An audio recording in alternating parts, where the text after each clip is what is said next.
Chapter 5 morphology of the flowering plants. इस chapter में हम लोग फ्लावरिंग प्लांट्स के मॉर्फोलॉजी के बारे में पढ़ेंगे। मॉर्फोलॉजी क्या होता है? ये एक्सटर्नल फॉर्म एंड स्ट्रक्चर को हम लोग मॉर्फोलॉजी बोलते हैं। तो इस चैप्टर में हम लोग यही पढ़ेंगे। एक हम लोग देख लेते हैं कि मॉर्फोलॉजी का असल मीनिंग क्या होता है। Morphology is the study of the structure and form of plants and animals is known as morphology. यानी स्ट्रक्चर एंड फॉर्म का जो हम लोग स्टडी करते हैं इसी को हम लोग मॉर्फोलॉजी बोलते हैं। तो ठीक है, मॉर्फोलॉजी ऑफ फ्लावरिंग प्लांट्स हो गया। अब इसमें टोटल 9 टॉपिक है और 9 टॉपिक को एक बार हम लोग देख लेते हैं क्या है। रूट है, स्टीम है, लीफ है, इनफ्लोरेसेंस है, फ्लावर है, फ्रूट है, सीड है। Semi technical descriptions of a typical flowering plant. एक टिपिकल फ्लावरिंग प्लांट्स का सेमी टेक्निकल डिस्क्रिप्शन कैसे हम लोग करते हैं वो पढ़ेंगे। Descriptions of the some important family, कुछ इम्पॉर्टेंट फैमिली के बारे में हम लोग डिस्क्रिप्शन पढ़ेंगे। तो ये सारा टॉपिक हम लोग इस चैप्टर में पढ़ेंगे। तो हम लोग शुरू करते हैं। The wide range in the structure of higher plant will never fail to fascinate us. Higher plants के जब स्ट्रक्चर के वेरिएशन और रेंज को देखते हैं तो ये सभी हम लोग काफ़ी फैसिनेट्स करता ही है। जब भी हम लोग हायर प्लांट्स का देखते हैं कितने तरह का, सभी का स्ट्रक्चर अलग है, किसी का कुछ है, किसी का कैसा है। तो हायर प्लांट्स के स्ट्रक्चर में जो वेरिएशन है या वाइड रेंज जो है कह सकते हैं, वो हमें काफ़ी फैसिनेट करता है। Even though the angiosperm show such a large diversity in the external structure or morphology, they are all characterized by the presence of root, stem, leaves, flower and fruits. तो हम लोग देखते हैं कि ठीक है, एंगियोस्पर्म जो है जो अपने एक्सटर्नल स्ट्रक्चर या मॉर्फोलॉजी में काफ़ी लार्ज डाइवर्सिटी शो करता है, इसके बाद भी ये सभी characterized by the presence of roots, stems, leaves, flower and fruit। कहता है कि जैसे एंगियोस्पर्म है, इसके ठीक है एक्सटर्नल स्ट्रक्चर और मॉर्फोलॉजी में काफ़ी ज़्यादा डाइवर्सिटी पाया जाता है।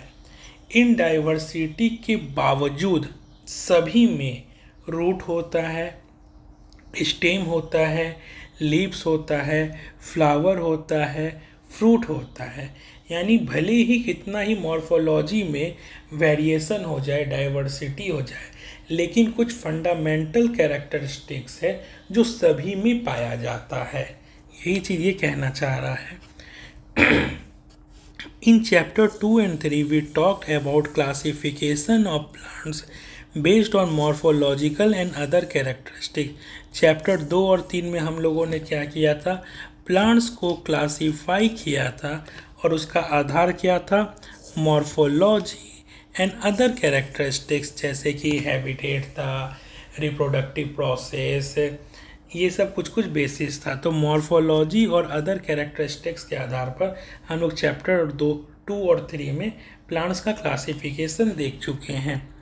For any successful attempt at classification and eight understanding any higher plant, or for that matter any living organisms, we need to know standard technical terms and standard definitions। ठीक है, कोई भी सक्सेसफुल अटेम्प्ट एट क्लासिफिकेशन, सही से हम लोग classify कर सके या किसी हायर प्लांट को अच्छे से समझने के लिए ज़रूरी है कि हमें स्टैंडर्ड टेक्निकल टर्म्स और स्टैंडर्ड डेफिनेशंस पता हो। ठीक है, सही से क्लासिफिकेशन करने के लिए पहला चीज़। दूसरा चीज़, किसी भी हायर प्लांट को समझने के लिए यह ज़रूरी है कि हम लोग स्टैंडर्ड टेक्निकल टर्म्स और स्टैंडर्ड डेफिनेशन के बारे में जानते हो। We also need to know about the possible variations in different parts found as adaptations of the plants to their environment. Example, adaptations to various habitats for protections, climbing, storage, etc.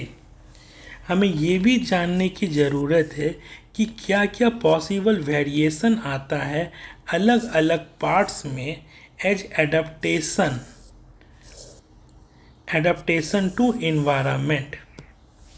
ठीक है, environment को adapt करते करते क्या possible variations आता है अलग अलग पार्ट में, ये भी हमें जानना है। जैसे कि एडाप्टेशन टू वेरियस हैबिटेट, अलग अलग हैबिटेट को एडाप्ट करने के लिए हमारे पार्ट्स में क्या वेरिएशन आता है, for protection, climbing, storage, etc। ठीक है, मतलब सिंपल ये चीज़ कहना है कि हमें ये भी जानने की ज़रूरत है कि इन्वायरमेंट है, ठीक है, इन्वायरमेंट को हम लोग एडाप्ट करते हैं, इसी को हम लोग कहते हैं एडाप्टेशन। तो इन्वायरमेंट को एडाप्ट करने के लिए हमारे पार्ट्स में कुछ वेरिएशन आता है, उसे भी जानना ज़रूरी है। ठीक है, हम लोग एडाप्टेशन देख लेते हैं। Adaptation in biology, the process by which a species become fitted to its environment। कोई environment में लोग कैसे fit हो सके, उसी को हम लोग कहते हैं, ये प्रोसेस है जिसके द्वारा कोई एक स्पेसीज environment में fit होता है। It is the result of the natural selection acting upon heritable variations over several generations। और ये हम लोग कैसे होते, फिट कैसे होते हैं इन्वायरमेंट के लिए, इसका दो है। एक तो नेचुरल सेलेक्शन, जो सबसे मजबूत होगा वही टिका रहेगा, जो कमज़ोर होगा वो मर जाएगा, इसी को हम लोग कहते हैं नेचुरल सेलेक्शन। और दूसरा क्या होता है, कुछ वेरिएशन आने लगता है, कोई पार्ट्स में वेरिएशन आता है, और ये वेरिएशन कैसा होता है, हेरिटेबल होता है। यानी कि इस जनरेशन में अगर इसके पैर में, लिम्स में कोई हल्का वेरिएशन आया तो ये हेरिटेबल होके नेक्स्ट जनरेशन में भी पास ऑन होगा, फिर वहाँ पे कुछ वेरिएशन आएगा, फिर नेक्स्ट जनरेशन वो पास ऑन होगा। ऐसे करते करते काफ़ी चेंज आ जाता है, इसी तरह करते करते काफ़ी बदलाव आ जाता है। तो ये जो वेरिएशन होता है ये वेरिएशन हेरिटेबल होता है, और ये जनरेशन टू जनरेशन चलता ही रहता है। Organisms are adapted to their environment in a great variety of ways, in their structure, physiology and genetics, in their locomotion or dispersal, in their means of defense and attack, in their reproductions and development, and in other respects।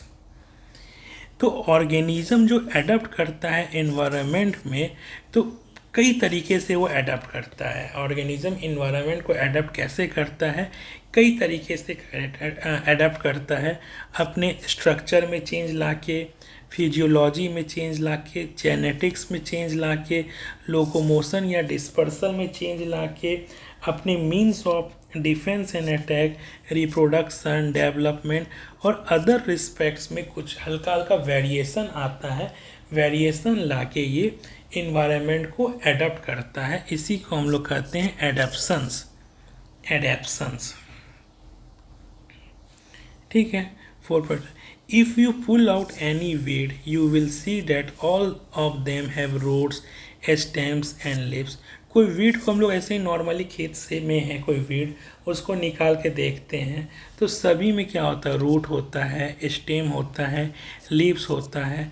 तो यानी ये सब चीज़ जो है ये क्या है, fundamental features है कि भले ही वेरिएशन कितना भी कुछ हो, लेकिन सभी में रूट, स्टेम और लीव्स तो होगा ही। They may be bearing flower and fruit, हो सकता है कि उसमें फ्लावर और फ्रूट भी लगा हो, इस वीड का बात कर रहे हैं। The underground part of the flowering plant is the root system, while the portion above the ground form the root system। जो मिट्टी के अंदर होता है उसको हम लोग रूट सिस्टम बोलते हैं, जो मिट्टी के अंदर होता है उसको हम लोग रूट सिस्टम कहते हैं, जो मिट्टी से ऊपर होता है, ज़मीन से ऊपर होता है, उसको हम लोग शूट सिस्टम कहते हैं। ठीक है, ये इंट्रोडक्शन वाला पार्ट खत्म हो गया। अब हम लोग नया ये करते हैं, नया टॉपिक पढ़ते हैं, द रूट के बारे में हम लोग यहाँ पे पढ़ेंगे। In majority of the dicotyledons plant, the direct elongations of the radicle leads to the formation of primary root which grow inside the soil. ठीक है, in majority of the dicotyledons हम लोग दोनों टाइप से देख सके हैं, मोनोकोटिलेडन्स और डाइकोटिलेडन्स, दो तरह का ये होता है। ठीक है, ये देख ही सके डाइकॉट में क्या आता है, दो कॉटिलेडन होता है, मोनोकॉट में एक कॉटिलेडन होता है। ठीक है, तो डाइकोटिलेडन का बात कर रहा है, तो डाइकोटिलेडन में जो रेडिकल होता है, ये जो रेडिकल होता है यही बढ़ते चला जाता है और प्राइमरी रूट बनाता है, यही बढ़ता चला जाता है, यही प्राइमरी रूट बनाता है। तो यही बोल रहा है कि majority of the dicotyledons plant में क्या होता है, जो रेडिकल है जो हम लोग देखे हैं ये बढ़ता चला जाता है और ये बनाता क्या है, प्राइमरी रूट बनाता है, जो कि मिट्टी के अंदर चला जाता है, सॉइल के अंदर चला जाता है। It bears lateral roots of several order that are referred to as secondary, tertiary, etc roots। देखो इसमें क्या होता है, ये जो मेन निकला ये हो गया प्राइमरी रूट्स, इससे जो निकला ये हो गया सेकेंडरी रूट्स, और इससे जो निकला इसको हम लोग कहते हैं टर्सरी रूट्स। तो जितना अलग अलग ऑर्डर में आते जाएगा उतना बढ़ते चला जाएगा। तो यही चीज़ यहाँ पे बोल रहा है कि जो इसमें लेटरल रूट्स होता है वो अलग सेवरल ऑर्डर्स का होता है, पहला निकला तो सेकेंडरी, फिर दूसरा निकला टर्सरी, फिर ऐसे ऐसे बढ़ते चला जाता है। तो सेवरल ऑर्डर्स का होता है, इसी को सेकेंडरी टर्सरी रूट्स कहते हैं। Primary roots and its branches constitute the tap root system as seen in the mustard plant. इतना ये जो मस्टर्ड प्लांट है ये प्राइमरी रूट हो गया, ये सेकेंडरी रूट हो गया, ये हमें क्या दिखा रहा है, टैप रूट सिस्टम दिखा रहा है। टैप रूट तीन तरीके का रूट होता है, एक टैप रूट होता है, दूसरा होता है फाइब्रस रूट और तीसरा होता है एडवेंटिशियस रूट। ठीक है, टैप रूट तो हम लोग समझ में आ गए, ये डाइकोटिलेडन्स में होता है। अब in monocotyledons plant primary root is short lived and is replaced by a large number of roots. Monocotyledons में क्या होता है, जो प्राइमरी रूट है वो शॉर्ट लिव्ड होता है। टैप रूट में देखें कि प्राइमरी रूट जो है पूरा लंबा सा जाता है, ये बढ़ता ही चला जाता है, इससे निकलते जाता है। लेकिन डाइकॉट में मोनोकोटिलेडन्स में ऐसा नहीं होता है। मोनोकोटिलेडन्स में क्या है, जो प्राइमरी रूट है वो शॉर्ट लिव्ड होता है और वो और इस तरह करके ये देखो ऐसे निकलते चला जाता है। मतलब इसमें एक तरह से देखा जाए तो ये सब प्राइमरी सेकेंडरी करके कुछ नहीं होता है, रूट इस टाइप का होता है। इसी को हम लोग कहते हैं फाइब्रस रूट। ये एग्जाम्पल है फाइब्रस रूट का। क्या बोल रहा है फाइब्रस रूट के बारे में, primary root is short lived, primary root ज़्यादा लंबा होता नहीं है, और replaced by large number of roots, बहुत ज़्यादा नंबर ऑफ रूट्स होता है।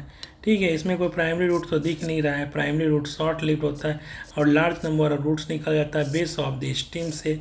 तो इसी को हम लोग क्या कहते हैं, इस चीज़ को हम लोग कहते हैं fibrous root. These roots originate from the base of the stem and constitute the fibrous root as seen in the wheat plant. और ये निकलता कहाँ है, बेस ऑफ द स्टेम से निकलता है, जैसे कि वीट प्लांट में है। देखो यहाँ पे बेस होगा, बेस ऑफ द स्टेम है, ये बेस है, इसमें अलग अलग ऐसे निकला, कोई प्राइमरी रूट करके है नहीं, लार्ज नंबर ऑफ रूट्स है, तो इसी को हम लोग कहते हैं फाइब्रस रूट्स। इन सम प्लांट्स जैसे कि grass, monstera and banyan tree, root arise from parts of the plant other than the radicle are called adventitious roots। कुछ प्लांट है जैसे कि ग्रास हो गया, बनियान ट्री हो गया, इस केस में क्या है, रूट जो है वो निकलता है from the parts of the plant other than radical. अभी ऊपर वाले दो केस में हम लोग देखे थे कि रूट जो है वो कैसे बन रहा था, ये रेडिकल बढ़ के रूट बन रहा था। ठीक है, लेकिन एडवेंटिशियस सिस्टम जो रूट सिस्टम होता है, इसमें क्या है, वो रेडिकल से नहीं बनता है, रूट जो है अदर पार्ट से निकलता है लेकिन रेडिकल से नहीं बनता है। ठीक है, रूट एराइज, रूट निकलता कहाँ से? Parts of the plant, plant के पार्ट से ही निकलता है, लेकिन रेडिकल से नहीं निकलता है। फिगर 5.2 से देखो, यहाँ पे ये सब जो क्या है, ये रूट है, ये कहाँ से निकला है? स्टेम से निकला है, रेडिकल से नहीं निकला है, स्टेम से निकला है। इसका मतलब और एक डायग्राम फिगर देख लेते हैं। देखो ये बनियान ट्री है, इसका नॉर्मल जो रेडिकल से निकला है वो टेप रूट तो यहाँ पे ठीक है, लेकिन इसके यहाँ जो स्टेम है, स्टेम के ब्रांचेज से भी रूट निकल रहा है जो ज़मीन में घुस जाता है, ब्रांचेज से भी रूट निकल रहा है जो ज़मीन में घुस जा रहा है। तो इसे हम लोग कहते हैं एडवेंटिटियस रूट। ये तो टेप रूट हो गया, लेकिन ये जो ब्रांच से निकल के ज़मीन में घुस रहा है इसे हम लोग कहते हैं, इसका एक ऐसे देखो यहाँ पे क्या है, ब्रांच से निकला और ये ज़मीन में घुस गया, ये भी सपोर्ट काम वही करता है, लेकिन ये रेडिकल से नहीं निकलता है, इसे हम लोग कहते हैं एडवेंटिटियस रूट। इसे ही हम लोग कहते हैं adventitious root. The main functions of the root system are absorption of the water and minerals from the soil, providing a proper anchorage to the plant parts, storing reserve food materials, and synthesis of plant growth regulator. Main काम क्या होता है root system का?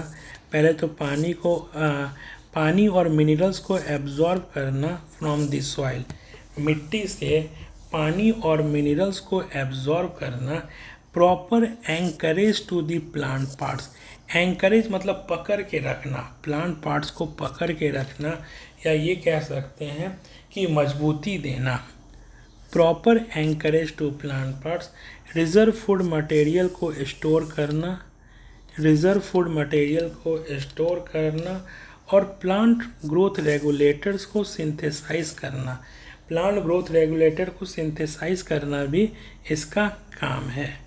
हम लोग देखते हैं कि प्लांट ग्रोथ रेगुलेटर होता क्या है। Plant requires light, water, oxygen, minerals and other nutrients for their growth and development. सही बात है, प्लांट्स को ये सब चीज़ सभी चीज़ चाहिए अपने ग्रोथ एंड डेवलपमेंट के लिए। Apart from these external requirements, plants also depend on certain organic compounds to signal, regulate and control the growth of the plants. ये एक्सटर्नल रिक्वायरमेंट के अलावा भी कुछ ऑर्गेनिक कंपाउंड चाहिए जो कि सिग्नल करता है, रेगुलेट करता है और कंट्रोल करता है ग्रोथ ऑफ द प्लांट। इसी को हम लोग कहते हैं प्लांट ग्रोथ रेगुलेटर या प्लांट ग्रोथ हार्मोन। यानी कि ये हार्मोन है जो कि प्लांट के ग्रोथ को रेगुलेट करता है, इसी को हम लोग कहते हैं प्लांट ग्रोथ रेगुलेटर्स। तो इसके भी synthesis of plant growth regulator में भी इसका काम आता है। ठीक है, अब आता है regions of the root. Regions of the root के बारे में हम लोग देख लेते हैं। Regions of the root, roots के रीजन्स के बारे में हम लोग पढ़ेंगे। The root is covered at the apex by a thimble like structure called the root cap. जो एपेक्स है रूट का, जो ये एपेक्स है इसी को हम लोग कहते हैं रूट कैप। रूट का जो एपेक्स है, the root is covered at the apex by a thimble like structure, एक कवर्ड होता है एक थिम्बल लाइक स्ट्रक्चर को, इसी को हम लोग रूट कैप कहते हैं। ये प्रोटेक्ट करता है tender apex of the root as it makes its way through the soil. यही वाला पार्ट जो है वो मिट्टी में घुसते जाता है, मिट्टी में घुसते जाता है, तो इसलिए इस पार्ट को ये जो रूट कैप है वो प्रोटेक्ट करता है। एक few millimetres above the root cap is the region of meristematic activity. इससे कुछ ऊपर जाए तो ये होता है रीजन ऑफ मेरिस्टेमेटिक एक्टिविटी। ये वाला जो रीजन है इसको कहते हैं हम लोग रीजन ऑफ मेरिस्टेमेटिक एक्टिविटी। यहाँ पे cells of this region are very small, thin walled and with dense protoplasm. जो ये मेरिस्टेमेटिक एक्टिविटी में जो सेल्स होता है उसका कैरेक्टरिस्टिक्स क्या होता है कि ये काफ़ी छोटा होता है, थिन वॉल्ड होता है और इसमें प्रोटोप्लाज्म काफ़ी डेंस होता है। दे डिवाइड रिपीटेडली, इसमें जो सेल होता है ना वो रिपीटेडली डिवाइड होता है, बहुत फास्ट डिवाइड होते रहता है। रिपीटेडली मतलब अनलिमिटेड रिपीटेडली ये डिवाइड होते रहता है। The cells proximal to this region undergo rapid elongations and enlargement and are responsible for the growth of the root in the length। ठीक है, cells proximal to this region, अब ये चूंकि यहाँ रिपीटेडली डिवाइड हो रहा है तो जो यहाँ का जो ये जो एरिया होता है, ये जो एरिया होता है इसमें क्या होता है, रैपिड इलोंगेशन होने लगता है, ये जो साइज है ये बढ़ता रहता है। Cells proximal to this region, ये जो इस रीजन के जो प्रॉक्सिमल में जो सेल्स होता है वो रैपिड इलोंगेशन एंड इनलार्जमेंट होता है, बहुत ही इलोंगेशन मतलब ऐसे बढ़ता है और इनलार्जमेंट होता है, और यही रिस्पॉन्सिबल है growth of the root in the length, जो रूट का जो लंबाई पड़ता है उसके लिए यही रीज़न जो है वो जिम्मेदार है, रिस्पॉन्सिबल है, ये रीज़न जो है वो रिस्पॉन्सिबल है for the growth of the root in the length, क्योंकि रीज़न ऑफ मेरिस्टेमेटिक एक्टिविटी है, यहाँ पे सेल जो है वो रिपीटेडली डिवाइड होते जाता है, रिपीटेडली डिवाइड होते जाता है तो उसका जो साइज है वो बढ़ता ही चला जाता है, तो यही रीज़न ऑफ इलोंगेशन है, इसका इलोंगेशन या साइज कह दो, दोनों ही बढ़ता चला जाता है। This region is called the region of elongation, इसको हम लोग रीजन ऑफ इलोंगेशन कहते हैं, क्योंकि यही रीजन में साइज जो है वो बढ़ता रहता है, साइज जो है इलोंगेशन वो बढ़ता रहता है। The cells of the elongation zone gradually differentiates और मैच्योर, ठीक है, ये रिपीटेडली डिवाइड हुआ, फिर ये बना, फिर क्या होता है, ये जो रीजन ऑफ इलोंगेशन का जो सेल है वो क्या होता है, डिफ्रेंशिएट हो जाता है और मैच्योर हो जाता है। डिफ्रेंशिएट मतलब होना क्या, जो डिवीज़न ऑफ लेबर और डिवीज़न ऑफ वर्क है, इस एरिया में जो सेल होता है, ये रीजन ऑफ मेरिस्टेमेटिक एक्टिविटी में जो सेल होता है ये अनडिफ्रेंशिएटेड होता है, इसका काम ही बस क्या है कि डिवाइड करते रहो और लेंथ बढ़ाते रहो। लेकिन जैसे जैसे ये रीजन ऑफ इलोंगेशन का सेल जो है धीरे धीरे क्या होने लगता है, डिफ्रेंशिएट होने लगता है। डिफ्रेंशिएट मतलब अपने काम के अकॉर्डिंग वो बंटने लगता है, डिफ्रेंशिएट होने लगता है कि मेरा काम है तो वो उस हिसाब से स्पेशलाइज्ड हो जाता है।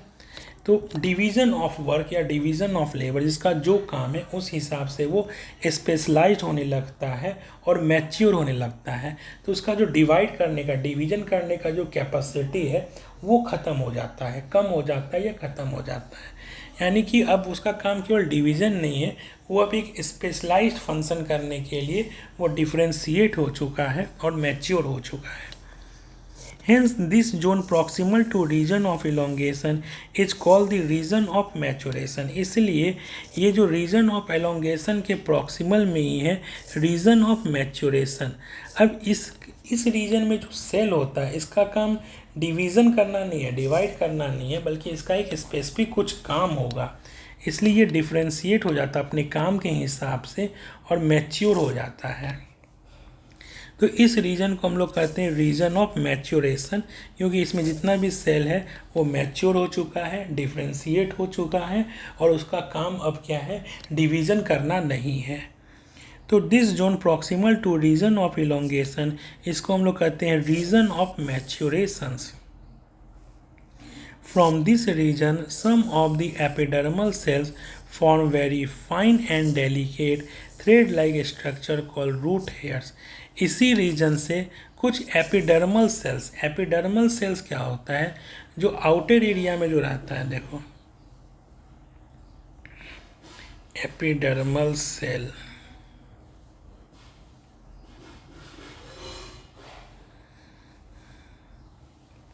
एपिडर्मल सेल क्या करता है ना, ये आउटर कवरिंग बनाता है हमारा जो शरीर को। अगर हम लोग लेते हैं तो जो हमारा स्किन है वो एपिडर्मल सेल से बना होता है, तो एपिडर्मल सेल जो है वो आउटर कवरिंग का काम करता है।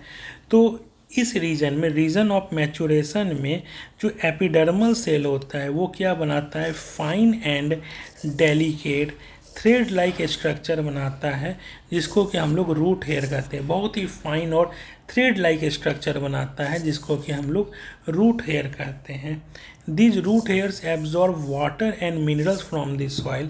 यही रूट हेयर जो है वो एब्जॉर्ब करता है वाटर और मिनरल्स को फ्रॉम द सॉइल। ये सब जो एरिया है इसका काम वाटर एब्जॉर्ब करना या मिनरल्स एब्जॉर्ब करना नहीं है, बल्कि रूट के लेंथ को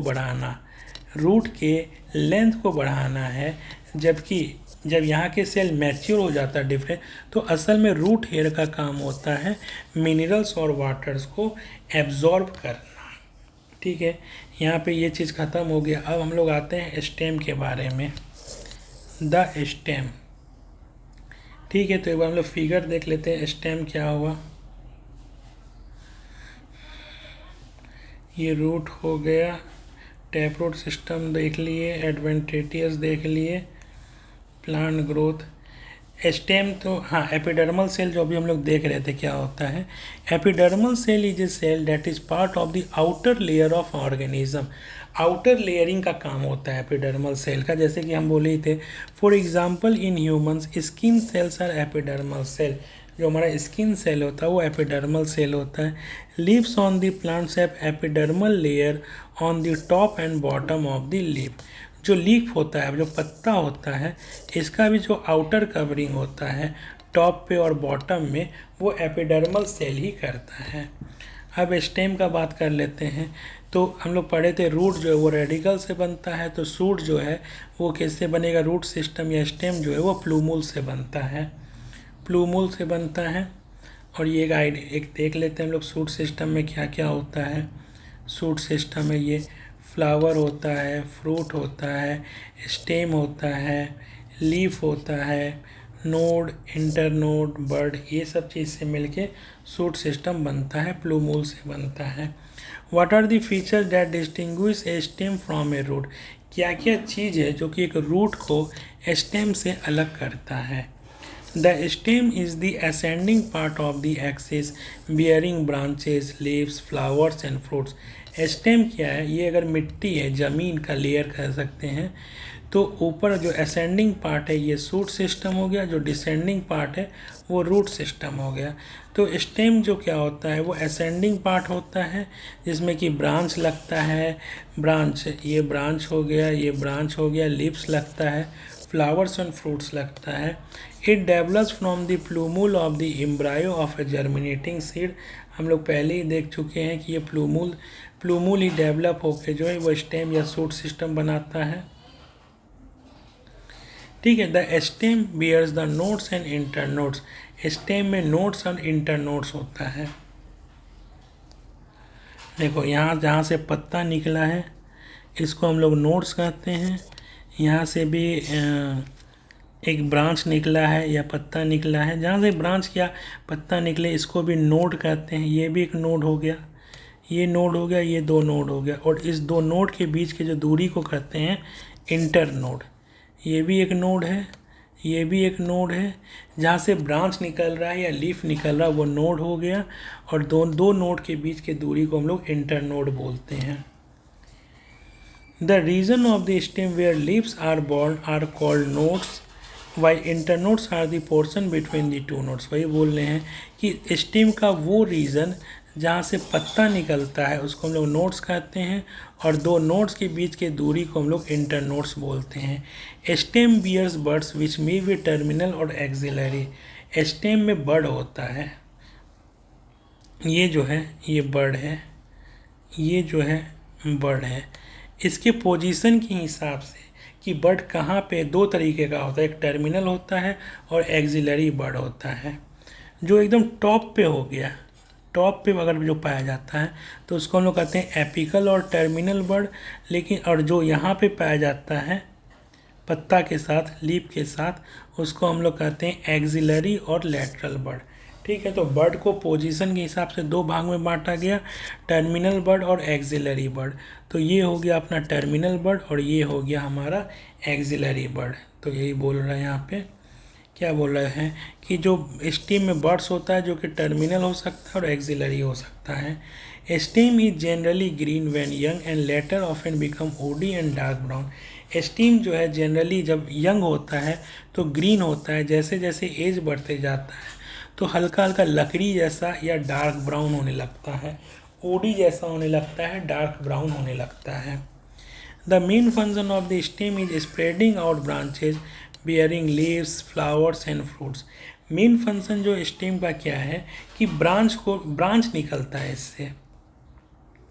ये स्टेम है, इससे ब्रांच निकला, इसी ब्रांच में क्या है, लीफ लगा, फ्रूट लगा, फ्लावर लगा, ये स्टेम है, ये ब्रांच हो गया, ये सब ब्रांच है। और फिर इसमें क्या लगेगा, लीफ लगेगा, फ्लावर लगेगा, फ्रूट लगेगा। तो यही है मेन फंक्शन स्टेम का, यही है। क्या बोल रहे हैं, इज स्प्रेडिंग आउट ब्रांच को स्प्रेड आउट करना, जिसमें कि क्या लगता है, लीफ लगता है, फ्लावर लगता है और फ्रूट लगता है। It conducts water, minerals and photosynthate. इसके अलावा ये कंडक्ट करता है वाटर और मिनरल्स जो रूट से आता है उसको पूरे लीफ में डिस्ट्रीब्यूट करता है, सभी जगह डिस्ट्रीब्यूट करता है ताकि फोटोसिंथेटिक प्रोसेस के द्वारा वहाँ पे खाना बन सके। एंड फोटोसिंथेट क्या होता है, फोटोसिंथेसिस प्रोसेस में जो फाइनल जो इन लोग का फूड बनता है जो कि कार्बोहाइड्रेट होता है या और भी कुछ हो सकता है, उसको डिस्ट्रीब्यूट करना। ठीक है, फोटोसिंथेट क्या हुआ, ये जो फाइनल प्रोडक्ट होता है after the process of photosynthesis जो कि कार्बोहाइड्रेट होता है, इसको भी डिस्ट्रीब्यूट करता है। तो तीन चीज़ ये डिस्ट्रीब्यूट करता है, वाटर और मिनरल्स ये रूट से ऊपर जाता है और कार्बोहाइड्रेट जो है ये लीफ से बाकी जगह पार्ट में ट्रांसपोर्ट होता है, तो ये भी कंडक्ट करता है stem. Some stem perform the function of the storage of food, support, protections and of vegetative propagation. कभी कभी ये क्या होता है, लीफ जो है वो मॉडिफाई होके फूड स्टोरेज का भी काम करने लगता है, मॉडिफाई होके फूड स्टोरेज का भी काम करता है, सपोर्ट का काम तो करता है, ये मजबूती देता है, प्रोटेक्शन का भी काम करता है और वेजिटेटिव प्रोपगेशन में भी काम करता है। वेजिटेटिव प्रोपगेशन हम लोग देख लेते हैं क्या होता है वेजिटेटिव प्रोपगेशन। फोटोसिंथेटिक वही है, शुगर और other substance made by the photosynthesis. Photosynthesis process के द्वारा जो शुगर या कुछ और सब्सटेंस बनता है उसी को फोटोसिंथेट कहते हैं। तो स्टेम क्या करता है, जैसे लीफ में बनता हो क्योंकि फोटोसिंथेसिस प्रोसेस वहीं होता है, तो लीफ से ये पूरे शरीर में, पूरे मतलब प्लांट बॉडी में ये फोटोसिंथेट को डिस्ट्रीब्यूट करता होगा। ठीक है, वेजिटेटिव प्रोपगेशन में भी हेल्प करता है। तो वेजिटेटिव प्रोपगेशन क्या एक प्रोसेस होता है जिसमें कि plant reproduce from stems, roots and leaves. ठीक है, एक तो सेक्सुअल रिप्रोडक्शन होता है जिसमें कि male gamete, female gamete, zygote ये सब बनता है। दूसरा क्या होता है वेजिटेटिव प्रोपगेशन, जिसमें कि प्लांट रिप्रोड्यूस कैसे करता है, स्टेम्स, रूट्स एंड लीव्स के थ्रू प्रोपगेट करता है। ठीक है, यानी कि इसमें सेक्सुअल पार्ट्स यूज काम नहीं आता है, वेजिटेटिव पार्ट्स की हेल्प से यहाँ पे ये होता है, रिप्रोडक्शन होता है। It is a form of asexual reproduction seen in plants. इसको हम लोग एसेक्सुअल रिप्रोडक्शन कहते हैं। सेक्सुअल प्रोडक्शन में तो मेल और फीमेल सेक्स ऑर्गन का ज़रूरत पड़ता है। तो it is a form of asexual reproduction. Horticulturalists use propagation method such as grafting and budding to improve the plants. हॉर्टिकल्चरलिस्ट जो है ये मेथड को यूज करता है ग्राफ्टिंग और बडिंग को, जिससे कि प्लांट को इम्प्रूव किया जाता है। प्लांट को इम्प्रूव करने के लिए ये सब प्रोसेस यूज किया जाता है। तो ये भी वेजिटेटिव प्रोपगेशन का ही पार्ट है। तो इसमें स्टेम भी पार्ट लेता है। स्टेम, रूट, लीफ सभी जो है ये जितना भी non sexual parts of the body होता है ये सभी कहीं ना कहीं वेजिटेटिव प्रोपगेशन में पार्ट्स लेता है। तो स्टेम भी वेजिटेटिव प्रोपगेशन में पार्ट लेता है। ठीक है, तो अगला टॉपिक आता है द लीफ, जो कि हम लोग अपने नेक्स्ट वीडियो में देखेंगे। Okay, thank you.